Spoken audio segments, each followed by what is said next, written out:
Salve, salve! Seja bem-vindo de volta a mais uma aula do professor Rafa. Agora, meu amigo, a gente vai concluir essa brincadeira sobre núcleo.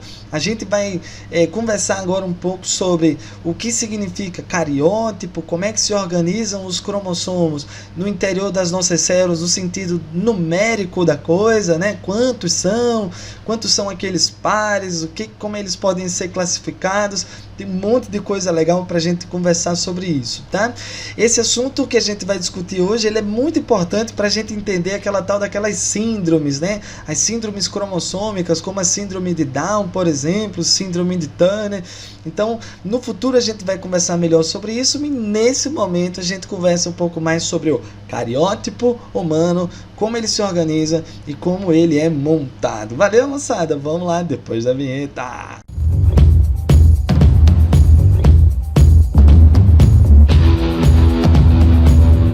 Ok, meus tchutchucos, antes de mais nada eu quero só te lembrar uma coisa interessante. Cariótipo é um termo que se refere a um quadro representativo de todos os cromossomos humanos. A gente teve um vislumbre desse lance, desse cariótipo, quando a gente observou essa imaginha aqui do lado, ó. A gente observou, moçada, que os cromossomos eles estão meio que embaralhados no interior da célula, né?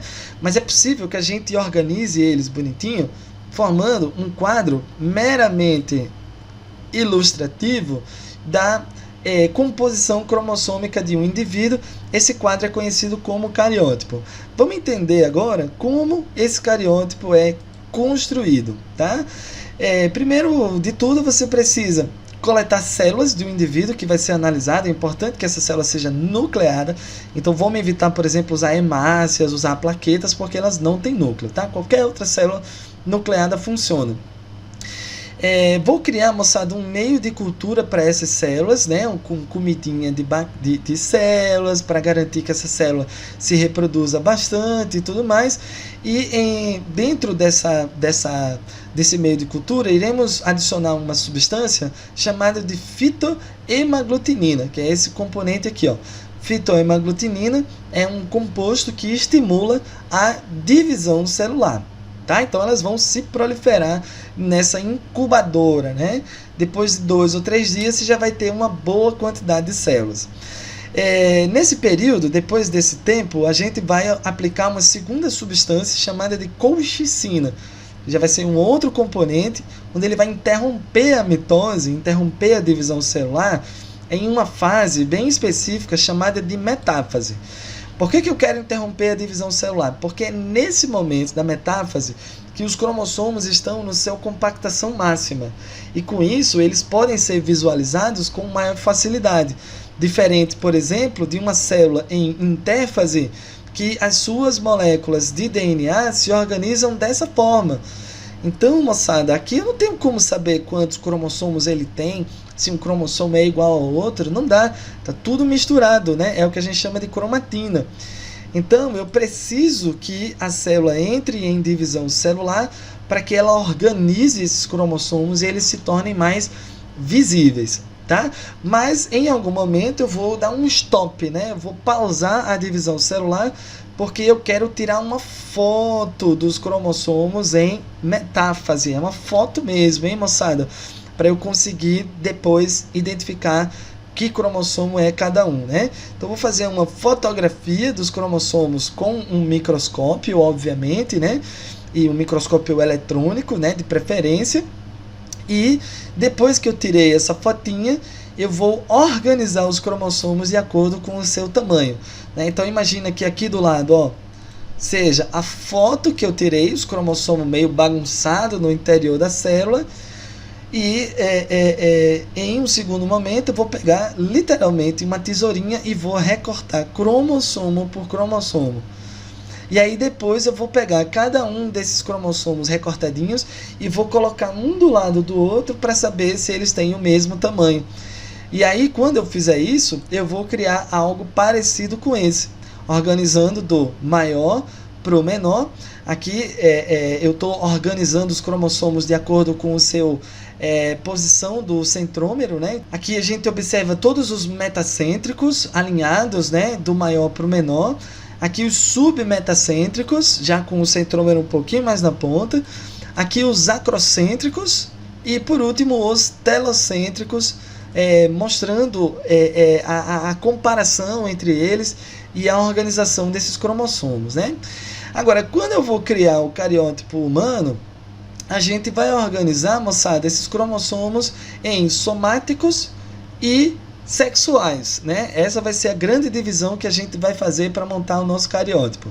Em relação aos cromossomos somáticos, pessoal, também são chamados de autossomos. Eles apresentam 22 pares de cromossomos.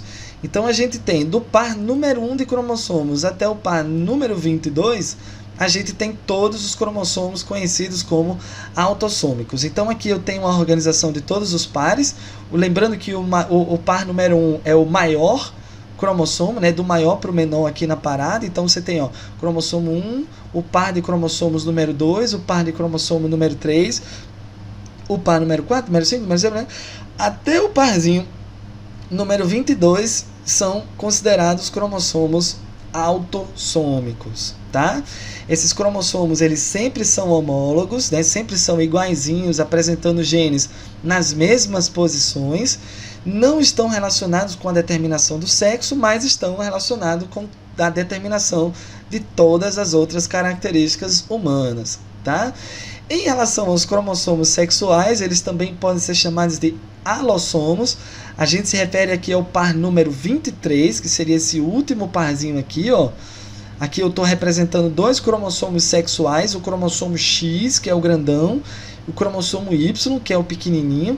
Inclusive, isso aqui representa um indivíduo do sexo cromossômico masculino, certo? O cromossomo X, portanto, ele tem um tamanho intermediário, não é o maior de todos, mas também não é o menor. Ele vai ser considerado submetacêntrico. E o cromossomo Y, que já vai ter um tamanho bem mais reduzido, vai ser considerado um cromossomo acrocêntrico, tá? Muito importante a gente saber o seguinte: em homens e mulheres, a gente compartilha basicamente os mesmos cromossomos somáticos, os mesmos cromossomos autossômicos. São iguais entre homens e mulheres. O cromossomo 1 de homem e mulher é desse jeito. O cromossomo 2 de ambos os sexos é desse jeito. O cromossomo 3 é desse jeito. O 4 é assim. O 5 é assim. O 6, o 7, o 8, o 9. Até o 22 é igual entre homens e mulheres. Quando chega aqui no cromossomo 23, no par de cromossomo 23, aí homens e mulheres são diferentes. As mulheres irão apresentar dois cromossomos X, que são dois cromossomos grandões, e os homens irão apresentar um cromossomo X grandão e um cromossomo Y pichototinho, tá? Então a única diferença entre homens e mulheres é o cromossomo Y, que as mulheres não têm, e o homem acaba apresentando um cromossominho Y. Tá legal, moçada? Sabendo disso, a gente pode conversar um pouquinho sobre um lance conhecido como cromatina sexual, também conhecido como corpúsculo de Barr, né? Lembra que a gente falou da cromatina lá atrás, né? Eucromatina, heterocromatina, né? Então, a cromatina sexual, o corpúsculo de Barr, ele representa para nós uma parte da heterocromatina constitutiva. O que é heterocromatina constitutiva? Você lembra que a heterocromatina, ela de vez em quando pode se descondensar e passar a se organizar como eucromatina. E o contrário também pode acontecer. A eucromatina pode se compactar e se organizar como na heterocromatina. E existem regiões do DNA que podem passar por essas transições.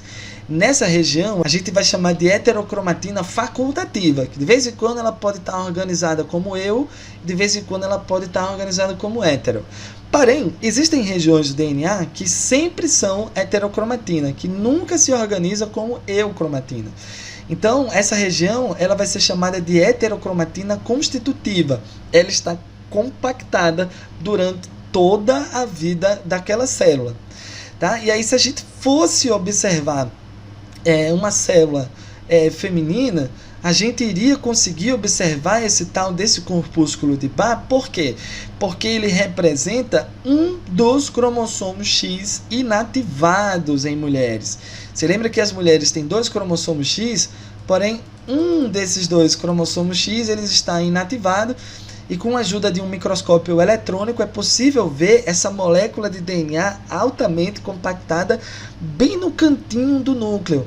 E aí a gente vai usar essa observação como parâmetro para determinar se o indivíduo é cromossomicamente XX ou XY, né? Se for XX, um dos dois cromossomos estará compactado. Então você vai observar a presença do corpúsculo de Barr. Se for XY, você não vai ter nenhum dos dois cromossomos altamente compactado, né? Então você não observa corpúsculo de Barr em núcleo de células masculinas, tá? É uma regra da vida, toda célula, seja masculina ou feminina, só pode apresentar um cromossomo X ativo. Se eu só posso ter um cromossomo X em atividade, se eu tiver dois cromossomos X, um deles estará inativo, né? Então, só reforçando aquilo que a gente estava conversando, que é possível que esse corpúsculo, que essa cromatina sexual seja observada em células, obviamente nucleada, em microscópio eletrônico, como nessa imagem que a gente está observando aqui do lado. Tá? E aí existe inclusive uma equaçãozinha que a gente usa para medir o número de corpúsculos de Barr que os diferentes cariótipos podem apresentar. O número de corpúsculos de Barr é igual ao número de cromossomos X menos 1. Então, se tu pega uma menina que tem 2 cromossomos X menos 1, a gente acaba observando um corpúsculo de Barr aqui na conversa. Nos homens, como só tem um cromossomo X menos 1 na parada, isso aqui vai dar igual a 0. Então, eu acabo não observando corpúsculo de Barr nos meninos, tá? Essa é uma hipótese chamada hipótese de Lyon, que também é conhecida como mecanismo de compensação de dose, justamente aquilo que a gente estava comentando. Apesar das mulheres terem 2 cromossomos X e o homem só apresentar um, cada célula só pode apresentar um cromossomo X em atividade. Isso esse mecanismo está muito associado com a compensação de dose do número de cromossomos.